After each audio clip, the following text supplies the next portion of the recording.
Odysseus, king of Ithaca, and this is my story. Long ago, when heroes still walked the earth and gods ruled from Olympus, there lived a man unlike any other, Odysseus, king of Ithaca. He wasn't the strongest like Achilles, nor the boldest like Ajax, but he was the cleverest. A man whose mind was sharper than any blade. When the call came to fight in the Trojan War, Odysseus tried to stay home. He pretended to be mad, plowing his fields with salt. But the trick failed and fate dragged him to Troy. For 10 long years, the Greeks battled the Trojans. It was Odysseus who devised the Trojan horse, a giant wooden beast hiding Greek soldiers inside. The Trojans, blinded by pride, brought it into their city. That night, as Troy slept, Odysseus' men poured out and opened the gates. The city fell. The war was won. On his voyage home, Odysseus blinded the Cyclops, Polyphemus. But in triumph, he made a fatal mistake. He shouted his name across the waters. And so Poseidon, father of the Cyclops, heard it and vowed, "You will never see your home again, not until you've suffered as my son has suffered." From that moment, the sea itself rose against him. Thus began Odysseus's long journey home, a voyage that lasted 10 cursed years. He faced storms that shattered his ships and monsters that devoured his men.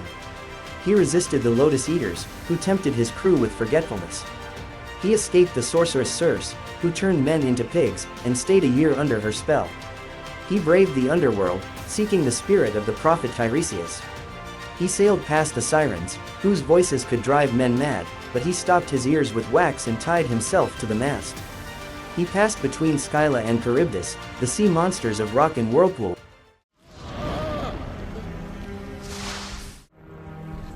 Athena, protect us.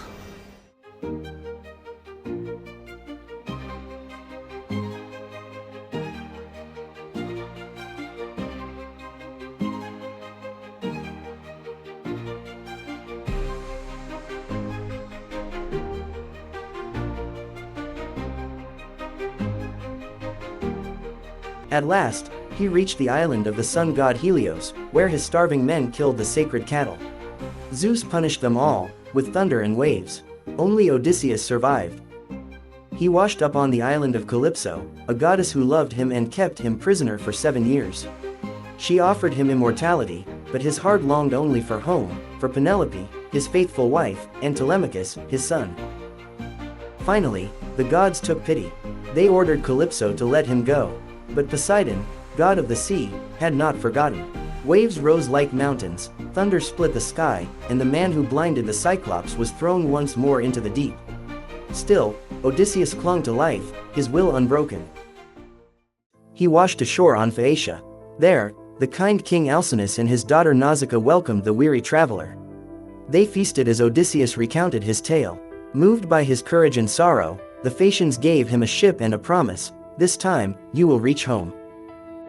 But home was not the same. His halls were filled with suitors devouring his wealth and pressuring Penelope to remarry. But Penelope, ever loyal, had deceived them for years. Odysseus awoke on the sands of Ithaca, his homeland. Athena disguised him as a beggar, so no one would know the king had returned.